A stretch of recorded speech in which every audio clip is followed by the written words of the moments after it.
Welcome back, best ever listeners, to another episode of Passive Investor Tips. I'm your host, Travis Watts. In today's episode, what we're talking about are 5 mindset shifts and how to increase your results.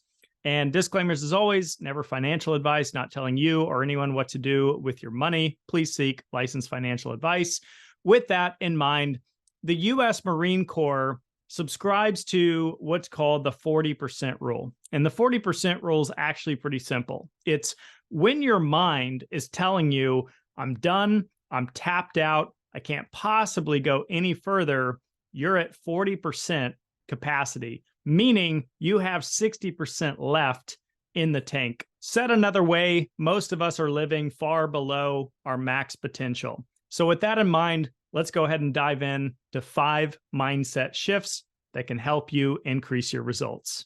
And number 1 dates back over 2,000 years ago. It's rooted in the Stoic philosophy, and it's simply focusing on what is in our control. Worrying about what the Federal Reserve's going to do, what the government's going to do, what policies may or may not pass, what may or may not happen to your investment portfolio is largely out of your control. And it often neglects us from being able to focus on what is in our control, such as the ability to continue educating ourselves on investing, what we do from a personal finance standpoint in a savings rate, and last, the ability or option to choose to take action. Number 2 is to adopt a growth mentality mindset. So on the flip side of this would be a scarcity mindset, which suggests, hey, I have this much money or this much income, I better protect it and not let anybody touch it. And a growth mentality would be suggesting, hey, I'm happy with the income that I earn, but I bet I could grow it more and I can challenge myself to do more. And number 3 is spending consciously, understanding what things really bring true value to you and what material possessions may not be necessary.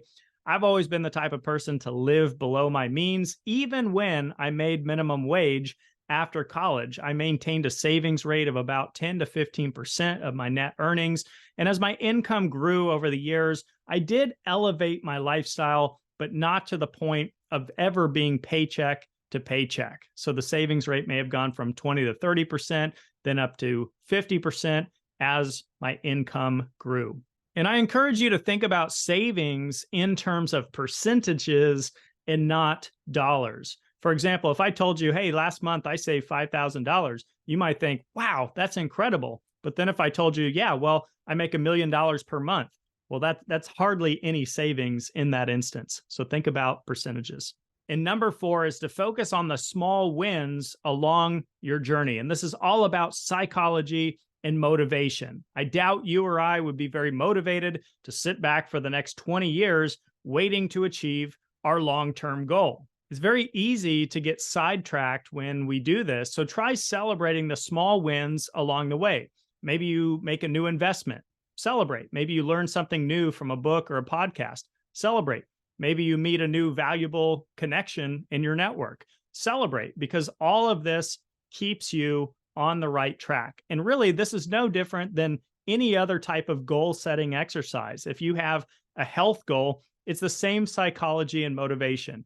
If you just say, look, once I lose 40 pounds, I'll be happy. Once I get my 6-pack abs or my perfect physique, then I'll be happy. Instead, focus on the small wins. I ate a healthy meal today. I went to the gym a few times this week. Celebrate every month of progress that you make.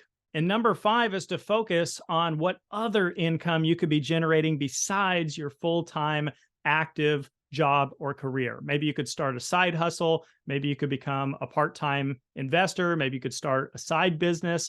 And remember that there's a limit to how much we can cut in terms of our expenses, but there's no limit to how much we could potentially earn. And who knows, that side hustle or side business could end up turning into a full-time focus for you over time. So double down on what's working. So I hope these short 5 tips were helpful. Remember, education is relatively meaningless if you don't take action and apply it. So I encourage you to choose 1 or 2 of these and try applying them in your own life. You're listening to Passive Investor Tips. I'm your host, Travis Watts. I'd appreciate it if you'd like, share, and subscribe to these episodes. It helps these videos get in front of more investors like yourself.